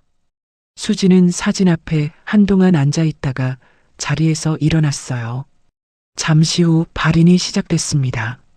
시장 상인들이 먼저 자리를 잡았고 어제 빈소를 찾아왔던 조문객들도 하나둘 모여들었어요. 친척들도 왔고 최동석과 강민호, 오세영, 박준혁도 자리를 지켰습니다. 관을 운구할 때였어요. 강민호와 최동석, 박준혁이 누구보다 먼저 앞으로 나섰습니다. 수지는 그 모습을 바라보다가 고개를 숙였어요. 어깨가 흔들렸지만 소리를 내지 않았습니다. 평생 가족만 책임진 줄 알았던 어머니에게는 또 다른 가족들이 있었던 거예요. 피 한 방울 섞이지 않은 사람들이 맨 앞에서 어머니 마지막 길을 걷고 있었습니다. 장례가 모두 끝난 뒤였어요. 수지는 한동안 생선 가게를 정리하지 못했습니다. 어머니가 마지막까지 정리하지 말라고 했던 이유를 이제는 알 것 같았어요. 시장 상인들도 선뜻 가게 정리 이야기를 꺼내지 못했습니다. 가게 앞을 지날 때마다 발걸음이 느려졌어요. 어머니의 장례가 끝난 며칠이 지난 어느 오후였습니다. 시장 생선 가게 안으로 최동석과 강민호, 오세영, 박준혁이 들어왔어요. 빈손이 아니었습니다. 각자 서류 봉투를 들고 있었어요. 박준혁이 서류들을 계산대 위에 조심스럽게 내려놓으며 말했습니다. 어머님 뜻을 이어가고 싶어요. 이번에는 저희 차례인 것 같아서요. 수지는 계산대 앞에 서서 서류를 받아들었어요. 장학회 설립 계획안이었습니다. 한 장씩 넘겨봤어요. 이름이 있었고, 날짜가 있었고, 금액이 있었습니다. 막연한 이야기가 아니었어요. 네 사람이 이미 각자 기여금을 정해두었고, 운영 방식도 적혀 있었습니다. 수지는 서류를 다 넘겨보고 나서 잠깐 말이 없었어요. 이게 다 준비하신 거예요? 최동석이 고개를 끄덕이며 말했습니다. 저희끼리 몇 번 만났어요. 어떻게 하는 게 어머님 뜻에 맞는지. 근데 저 같은 경우는 사실 형편이 아직 완전히 좋은 게 아니거든요. 강민호가 조금 머뭇거리더니 말했어요. 그래도 조금씩이라도 보태면 되죠. 어머님도 처음부터 많이 하셨던 건 아니셨을 테니까요. 수지는 강민호를 봤어요. 강민호는 지갑 속에서 그 종이를 꺼냈습니다. 많이 낡은 종이였어요. 이거 갖고 다니면서 생각할 때마다 꺼냈어요. 오늘은 여기 두고 가려고요. 강민호는 그 종이를 계산대 위에 올려놓았습니다. 오래 지갑 속에 접혀있던 종이 한 장이 이제는 다른 사람을 일으켜 세울 자리 위에 놓이고 있었습니다. 포기하지 마라. 5글자가 적힌 종이였어요. 수지는 그걸 내려다봤습니다. 한참을 내려다봤어요. 최동석이 나지막하게 말했습니다. 어머님이 저한테 그랬잖아요. 나중에 형편 좋아지면 다른 사람 도와주면 된다고. 수지는 고개를 끄덕였어요. 이제 형편이 됐고 도울 사람도 생겼어요. 수지는 다시 한번 서류를 내려다봤습니다. 계산대 위로 어머니의 낡은 달력이 보였어요. 날짜에 동그라미가 쳐진 달력이었습니다. 어머니가 마지막으로 손질을 나간 날이었어요. 수지는 달력을 한번 바라보다가 서류를 가지런히 모았습니다. 고맙습니다. 그 말이 전부였어요. 네 사람은 더 많은 말을 요구하지 않았습니다. 며칠 후 정영숙 장학회가 공식으로 설립됐어요. 거창한 건물은 없었습니다. 사무실 하나를 빌렸어요. 현판도 화려하지 않았습니다. 그냥 작은 나무 액자 안에 이름을 적어 문 옆에 붙여두었어요. 설립식에는 장학회 구성원들과 시장 상인들이 모였습니다. 누구도 화려한 행사를 원하지 않았어요. 수지는 설립식 마지막까지 한쪽에 서 있었습니다. 누군가 다가와 감사 인사를 전할 때마다 수지는 어머니가 먼저 떠올랐어요. 자신이 한 일이 아니었습니다. 어머니가 뿌려놓은 씨앗이 이렇게 모인 것이었어요. 그 무렵이었습니다. 사무실 밖에서 기척이 났어요. 박명자였습니다. 장학회 설립 소식을 들었는지 표정이 복잡했어요. 잠깐 안을 들여다보더니 수진 쪽으로 걸어왔습니다. 수진아. 수진이 고개를 들었어요. 이거 정말 할 거야? 장학회가 뭐가 됐든 간에 며느리로서 할 일이 있잖아. 수진은 손에 들던 서류를 내려놓으며 박명자를 바라봤습니다. 어머니 이야기는 앞으로 저한테 하지 마세요. 목소리가 조용했어요. 저도 더 이상 듣지 않을 거예요. 박명자는 수진의 눈을 봤습니다. 평소와 달랐어요. 물러설 기색이 없었습니다. 무언가 말하려고 입을 열었다가 다시 다물었어요. 수지는 더 기다리지 않고 서류 쪽으로 시선을 돌렸습니다. 박명자는 잠시 그 자리에 서 있다가 사무실을 나갔어요. 시어머니를 원망하며 보낼 시간이 없었습니다. 대신 해야 할 일들이 눈앞에 있었어요. 몇 개월이 지났습니다. 수지는 매일 아침 가장 먼저 장학회 사무실 문을 열었어요. 급여가 나오는 자리가 아니었습니다. 누가 시킨 일도 아니었어요. 그저 어머니가 남긴 길을 조금이라도 이어 걷고 싶어서였습니다. 장학생 서류를 정리하고 상담을 돕고 어려운 사연을 들었어요. 어느 봄날이었습니다. 대학생 한 명이 사무실을 찾아왔어요. 등록금 때문에 휴학을 고민하고 있다고 했습니다. 말을 꺼내면서 몇 번씩 죄송하다는 말을 반복했어요. 이런데 와서 이런 이야기해도 되는 건지 모르겠어요. 수지는 신청서를 내밀며 말했습니다. 일단 앉아서 얘기해봐요. 학생은 자리에 앉았어요. 신청서를 작성하면서도 계속 손을 만지작거렸습니다. 수지는 기다렸어요. 서두르지 않았습니다. 아버지가 올해부터 일을 못하시거든요. 등록금은커녕 생활비도 빠듯한데 제가 학교를 더 다니는 게 맞는 건지 모르겠어요. 수지는 신청서를 받아 천천히 읽었어요. 읽는 동안 오래전 어머니가 골목에서 봉투를 건네던 모습이 떠올랐습니다. 최동석이 처음 어머니를 만났을 때가 그랬다고 했고 강민호가 메모를 받았을 때가 그랬다고 했어요. 오세영도 박준혁도 비슷한 시절에 비슷한 상황에 있었다고 했습니다. 한 사람의 작은 도움이 누군가의 인생을 바꿀 수 있다는 걸 수지는 이미 알고 있었어요. 학교 계속 다녀요. 수지는 신청서를 내려놓으며 학생을 바라봤습니다. 서류 준비해 오면 검토해 볼게요. 학생이 눈을 들었어요. 고맙다는 말을 꺼내기 전에 먼저 표정이 달라졌습니다. 며칠 뒤 그 학생은 장학생으로 선정됐어요. 학생은 소식을 듣고 사무실로 찾아왔습니다. 연신 고개를 숙이며 감사 인사를 했어요. 수지는 미소를 지으며 학생 쪽을 바라봤습니다. 나중에 형편이 좋아지면 다른 사람을 도와주세요. 학생은 잠깐 의아한 표정을 지었습니다. 그게 무슨 뜻인지 바로 이해하지 못하는 것 같았어요. 수지는 더 설명하지 않았어요. 그 말이 어머니가 평생 남기고 살았던 삶의 방식이라는 것은 자신만 알고 있으면 충분했습니다. 그날 저녁이었어요. 퇴근길에 수지는 시장 골목을 걸었습니다. 어머니가 평생 지켜온 생선가게 앞을 지나게 됐어요. 간판은 그대로였습니다. 페인트 글씨가 조금 더 바랬지만 간판은 여전히 그 자리에 있었어요. 문은 닫혀 있었지만 골목을 오가는 상인들이 가게 앞을 지나면서 잠깐씩 발걸음을 늦췄습니다. 수지는 가게 앞에 멈춰 섰어요. 셔터에 손을 올렸습니다. 차갑고 묵직한 감촉이었어요. 한참을 그렇게 서 있었습니다. 바람이 골목을 스쳐 지나갔어요. 수지는 작은 소리로 말했어요. 엄마. 짧은 한마디였습니다. 그 이상의 말은 나오지 않았어요. 바람이 다시 한번 골목을 지나갔습니다. 수지는 손을 내리고 다시 발걸음을 옮겼어요.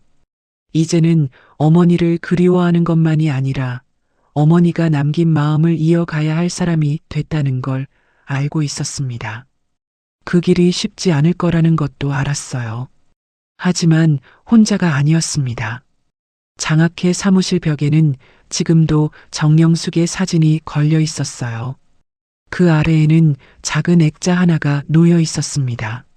수진이 수첩 마지막 페이지에서 발견했던 문장이었어요. 내 이름은 남기지 말자.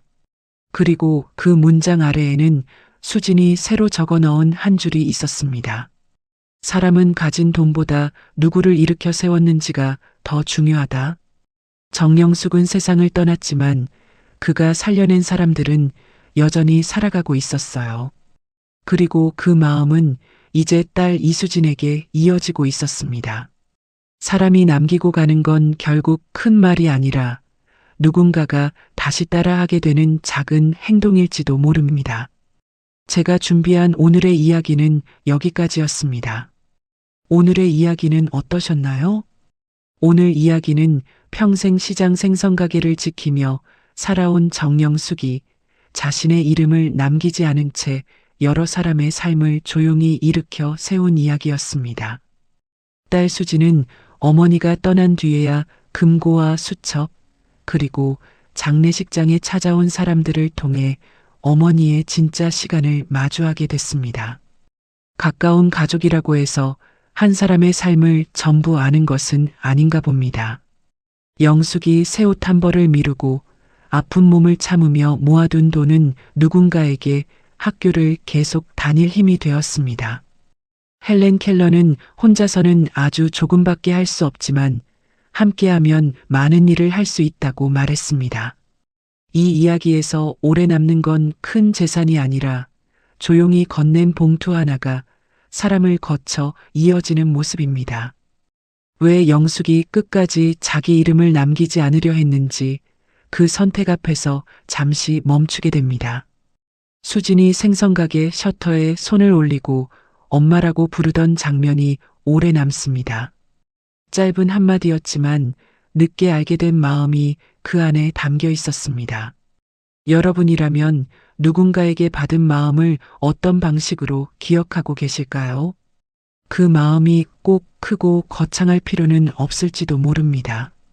작은 행동 하나도 누군가에게는 오래 남을 수 있겠습니다. 오늘의 이야기가 잠시나마 마음에 남는 시간이었으면 좋겠습니다. 구독과 좋아요로 이런 이야기 계속 이어가겠습니다. 끝까지 들어주셔서 고맙습니다. 동행극장이었습니다.